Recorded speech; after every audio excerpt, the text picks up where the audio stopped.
ഉപദ്രവിക്കാനും കൊല്ലാനും ഒന്നും വന്നതല്ല. ഒരു തെറ്റ് ചെയ്തു പോയി. അതിന് നേരിട്ട് വന്നൊന്ന് മാപ്പി വയ്ക്കണമെന്ന് കരുതി വന്നതാ. ഉടനെ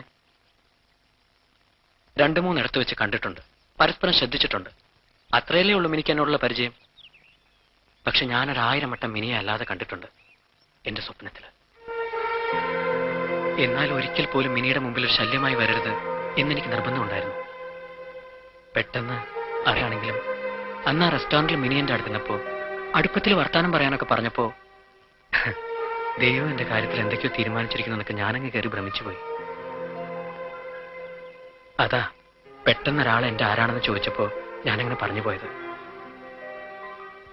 പറഞ്ഞത് സത്യമായിരുന്നെങ്കിലും പറയരുതായിരുന്നെന്ന് പിന്നീട് തോന്നി. അതിന് മനസ്സ് മുഴുവൻ തുറന്ന് ഞാൻ മാപ്പ് ചോദിക്കുക. മാപ്പ്.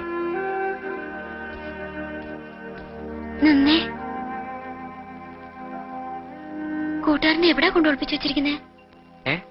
എന്തിനാ ഇങ്ങനെയൊക്കെ? എങ്ങനെയൊക്കെ? ഇനി ഇങ്ങനൊന്നും വേണ്ട. അന്ന് അടുത്തു വന്നിരുന്നതിനും വർത്താനം പറഞ്ഞതിനും ഞാനും മാപ്പ് ചോദിക്കുക. വാശിയും വൈരാഗ്യമൊക്കെ കളഞ്ഞ് കൂട്ടുകാരനെ പുറത്തു കൊണ്ടുവന്നേര്.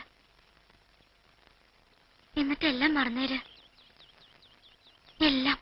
ഞാൻ ചെയ്ത തെറ്റിന് നിരപരാധികളായ എന്റെ കൂട്ടുകാർക്കും കിട്ടിയ ഒരുപാട് ശിക്ഷ. അതിന്റെ പേര് തീർക്കുമ്പോ വേണ്ടാന്ന് എനിക്കെങ്ങനെ പറ്റും?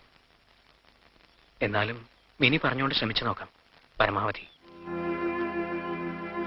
പിന്നെ എല്ലാം മറക്കണമെന്ന് പറഞ്ഞില്ലേ, മറക്കാം. എന്റെ വാശിയും എന്റെ വൈരാഗ്യം ഒക്കെ ഞാൻ മറക്കാം.